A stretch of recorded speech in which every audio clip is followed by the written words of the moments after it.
Cantares de Salomão, capítulo de número 2, versículo de número 3 diz: qual a macieira entre as árvores do bosque, tal é o meu amado entre os filhos. Desejo muito a sua sombra, e debaixo dela eu me assento, e o seu fruto é doce ao meu paladar. Levou-me à sala do banquete, e o seu estandarte em mim era o amor. Sustentai-me com passas, confortai-me com maçãs, porque eu desfaleço de amor. A sua mão esquerda esteja debaixo da minha cabeça, e a sua mão direita me abraça. Eu me lembro que quando eu era menino, nós, os primos, a gente na igreja usava muito Cantares de Salomão para passar cantadinha para as meninas. A gente escolhia um versículo de Cantares, nem entendia direito, mas passava para as meninas. E eu, durante muito tempo, nunca parei para observar exatamente o que era o livro de Cantares e a profundidade do livro. Até que um dia eu estava pegando um voo, vindo para casa, e sentou um pastor do meu lado. E naquele dia, eu sou muito conversador, mas naquele dia, durante 1 hora de voo, eu não consegui falar absolutamente nada.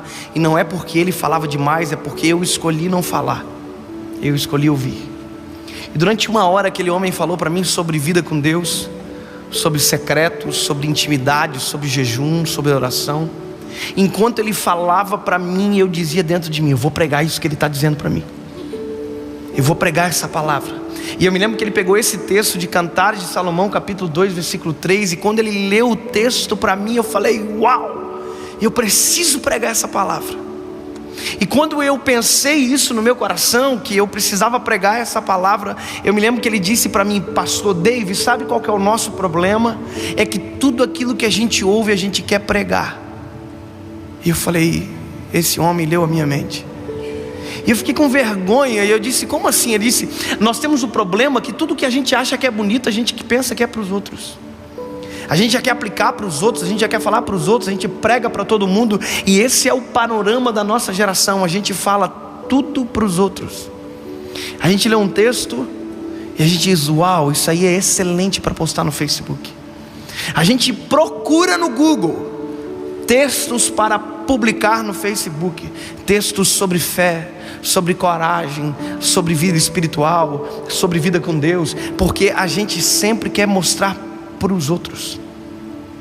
Quando ele falou aquilo para mim, eu me lembro que dentro do meu coração eu comecei a chorar. Eu dizia dentro do meu coração: eu sou uma vergonha, Senhor, porque eu sou exatamente isso. Eu estou parando de viver a verdade da Tua palavra apenas para falar da realidade da Tua palavra para os outros. Os outros estão chorando, mas eu não estou vivendo mais. Eu não estou vivendo mais a realidade daquilo que eu estou ministrando para os outros.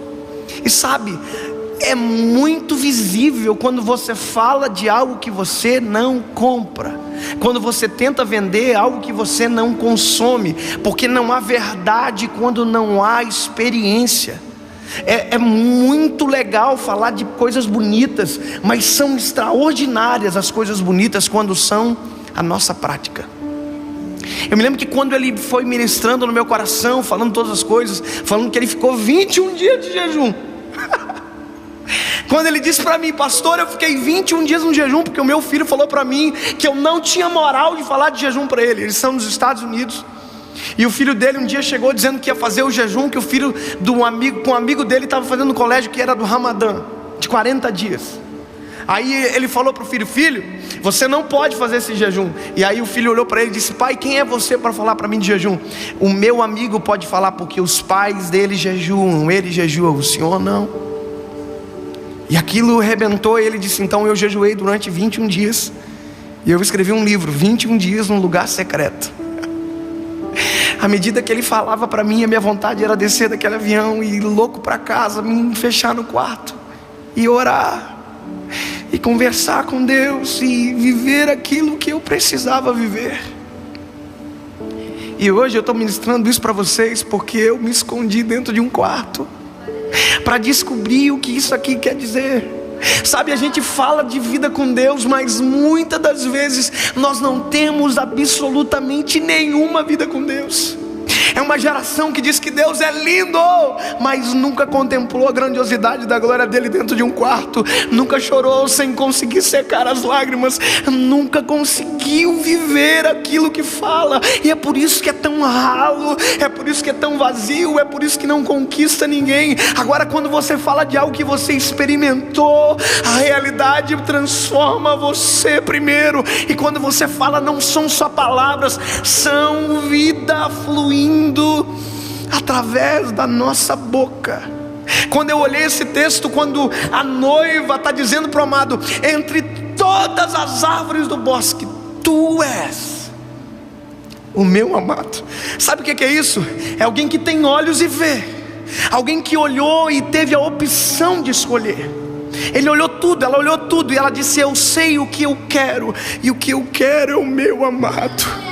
Sabe, a nossa geração é a geração que pensa que sabe o que quer, mas quando a gente sabe o que quer, as atitudes que vêm depois mostram isso. Porque a noiva diz: ei, tu és a minha sombra. E aí ela diz: debaixo dela eu me assento. Sabe o que é isso? Eu não olho de longe, eu não sou alguém que só contempla, eu sou alguém que experimento. Isso é top. Imagina, ela se assenta debaixo da sombra. Esses dias eu cheguei em casa e eu não estava sem chave, eu fiquei para fora de casa. E eu caminhei durante uns 7, 8 minutos no sol escaldante. E quando eu cheguei para entrar onde eu moro, estava fechado. E sabe o que eu procurei? Porque eu estava muito cansado, ofegante. Eu procurei uma sombra. E sombra é um lugar de descanso, de refrigério. Sombra é um lugar onde, se a gente se ausenta do sol, é onde aquilo que estava nos assolando não nos alcança mais. Nós precisamos viver isso. A gente precisa às vezes sair do ativismo de falar e falar e falar, e simplesmente se esconder debaixo da sombra do Altíssimo. Eu cansei de pegar mensagem de internet. Nós temos que se cansar disso. Mensagem que alguém já pregou, texto que alguém já escreveu. Não, a Bíblia diz que a noiva está dizendo: debaixo da tua sombra eu me assento, e do teu fruto que é doce eu me alimento. Não é fruto que alguém já experimentou, é um fruto que o amado dá na mão. Aleluia. É um fruto que vem do amado, ninguém viu, ninguém soube. Foi por isso que Jeremias 33:3 diz: clama a mim e eu responder-te-ei e anunciar-te-ei coisas grandes e ocultas que ninguém sabe. E só sabe quem clamou, e só sabe quem se escondeu no secreto, e só sabe quem viveu para contar. E o mais extraordinário dessa palavra é porque ela, na sombra, a Bíblia diz que o noivo levou ela para a mesa do banquete. O fruto da sombra curou, o fruto da sombra trouxe paz. E ela diz, depois de tudo, ela diz: olha, eu estou desfalecendo de amor. Quando eu fui entender isso, eu descobri que desfalecer é morrer. Eu estou morrendo. Só que a palavra amor não é aquela do grego que a gente conhece, o eros, o filéu, o ágape. Aqui é o ahabab, que significa carência. Ela descobre que na sombra todas as carências delas são supridas pelo amado. Se você viver uma vida verdadeira com Deus, todas as nossas carências são supridas no amado.